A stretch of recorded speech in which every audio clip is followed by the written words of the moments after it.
ക്രിസ്തുവേശുവിൽ ഏറ്റവും പ്രിയമുള്ളവരെ, കർത്താവായ യേശുവിൻ്റെ കഷ്ടാനുഭവങ്ങളുടെയും പുനരുത്ഥാനത്തെയും ഓർക്കുന്ന വലിയ നോമ്പ് കാലത്തിലേക്ക് നാം പ്രവേശിക്കുകയാണല്ലോ. വെറും ആചാരങ്ങൾക്കുമപ്പുറം നമ്മുടെ ഹൃദയത്തെ ദൈവത്തിലേക്ക് അടുപ്പിക്കുവാനുള്ള ഒരു ആത്മീക യാത്രയെ നമുക്ക് ഈ നോമ്പിനെ മാറ്റിയെടുക്കാം. എങ്ങനെയെല്ലാം നമുക്ക് നോമ്പിനായി ഒരുങ്ങാം? ഒന്നാമതായിട്ട് ഹൃദയത്തിൻ്റെ മാറ്റമാണ് ഏറ്റവും അനിവാര്യമായത്.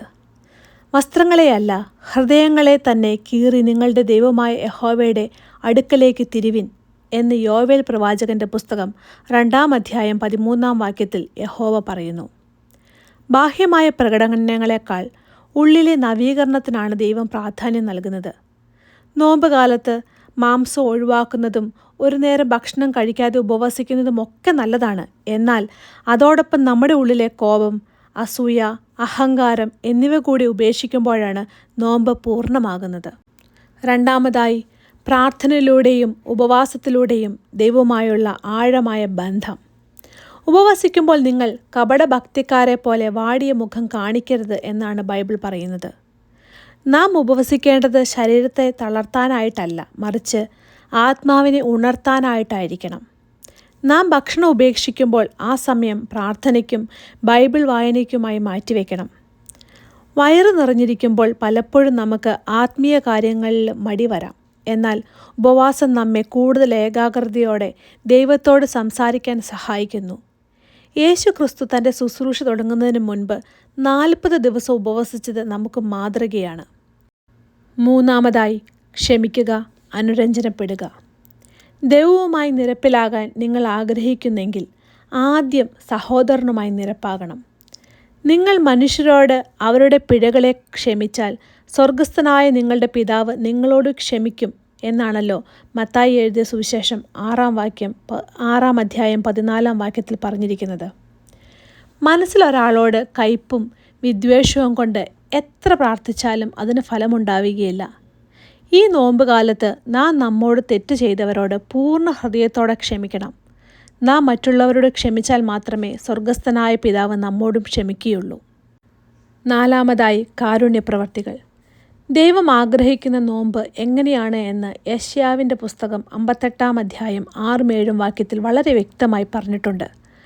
അത് വിശപ്പുള്ളവന് നിന്റെ ആഹാരം പങ്കുവയ്ക്കുക എന്നതാണ്. നോമ്പ് കാലത്ത് നാം ഭക്ഷണത്തിനോ മറ്റു വിനോദങ്ങൾക്കോ വേണ്ടി മാറ്റിവെക്കുന്ന പണം ലാഭിച്ചെടുത്ത് അത് പാവപ്പെട്ടവരെ സഹായിക്കാൻ ഉപയോഗിക്കണം. വിശക്കുന്നവർക്ക് ആഹാരം കൊടുക്കണം, കഷ്ടപ്പെടുന്നവരെ സഹായിക്കണം. അങ്ങനെ നമ്മുടെ നോമ്പ് മറ്റുള്ളവർക്കും അനുഗ്രഹമായി മാറണം. അഞ്ചാമതായി, പ്രലോഭനങ്ങളെ ജയിക്കുവാനുള്ള കരുത്ത്.